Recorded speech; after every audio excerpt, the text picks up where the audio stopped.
Sur le plan de la coopération internationale, la Commission se réjouit de ce que la voix de l'Union se fait entendre de plus en plus et que sa place dans le concert des nations soit de plus en plus reconnue.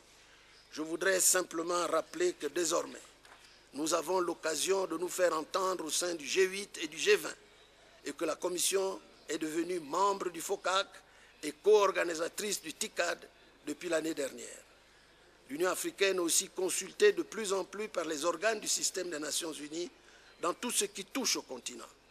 Il s'avère toutefois nécessaire que l'Union poursuive activement son action pour se faire mieux entendre au sein de toutes les enceintes où se décident les affaires du monde, plus particulièrement pour celles qui concernent le sort du continent.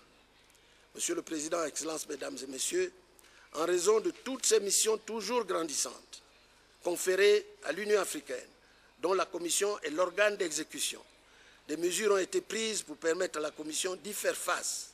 C'est ainsi qu'au cours des derniers 4 ans, de nouveaux outils modernes de gestion ont été introduits, non seulement pour garantir une gestion rigoureuse, rationnelle et transparente des maigres ressources humaines, financières et matérielles mises à sa disposition, mais aussi pour l'équiper de nouveaux savoirs qui l'aideraient à s'acquitter efficacement des nouvelles tâches confiées à son personnel, en tenant compte des nouveaux développements technologiques et des nouvelles pratiques et expériences.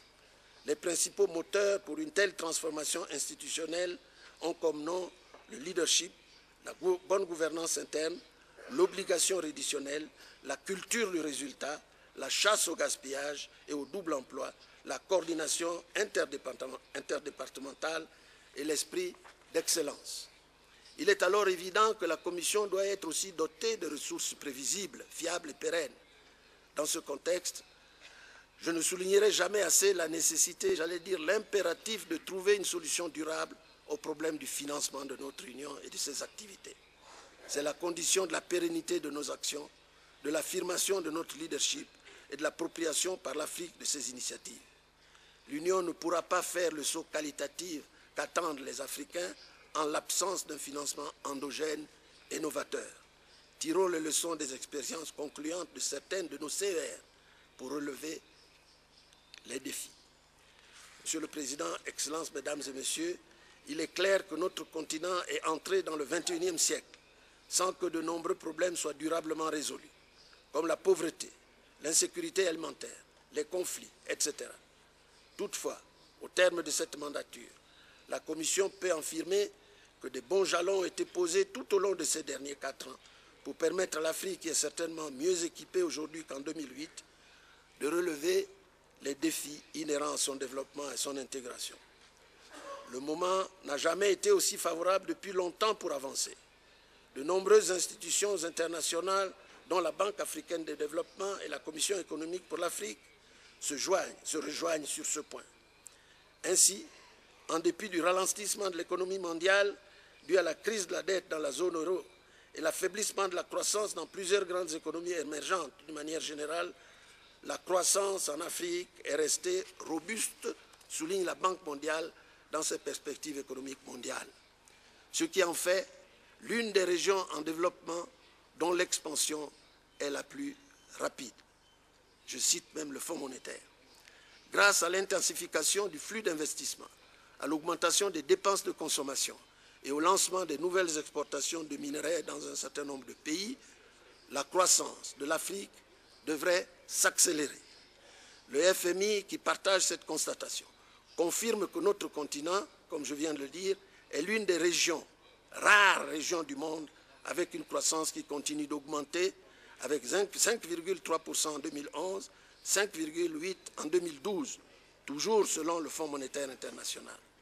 À titre de comparaison, pour les UA et la zone euro, les chiffres sont respectivement de 1,5% et de 1,6% sur la même période, alors que nous avons 13 pays africains qui sont entre 7 et 1%. Et un autre, le Ghana, pour ne pas le nommer, qui culmine à 13%. Monsieur le Président, Excellences, Mesdames et Messieurs, je ne saurais conclure sans souligner une fois encore que l'Afrique ne peut atteindre ses objectifs de développement ni jouer le rôle qui lui revient sur la scène internationale que si elle renforce son intégration et son unité de vue et d'action. Dans le monde global qui est le nôtre, l'intégration et l'action collective sont un impératif. L'Union africaine constitue l'outil qui nous permettra de réaliser ces ambitions de notre continent et de répondre aux aspirations de nos peuples. Aspiration au bien-être, aspiration à la démocratie, aspiration à la dignité et sentiment de contribuer effectivement à la marche des affaires de notre planète. Aussi devons-nous tout faire pour renforcer notre union. Tout faire pour renforcer notre union.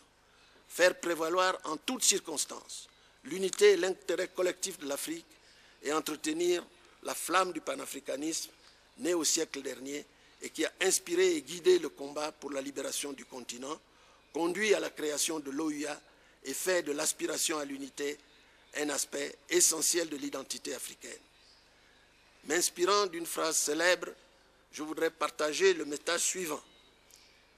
Je cite, « Si du temps de nos pères fondateurs, l'unité africaine était une vision, un objectif cher à leur cœur, elle est devenue au fil du temps l'espoir d'un grand nombre. Aujourd'hui et plus encore demain, elle est une nécessité pour nous tous. » Fin de citation. Je vous remercie de votre aimable attention.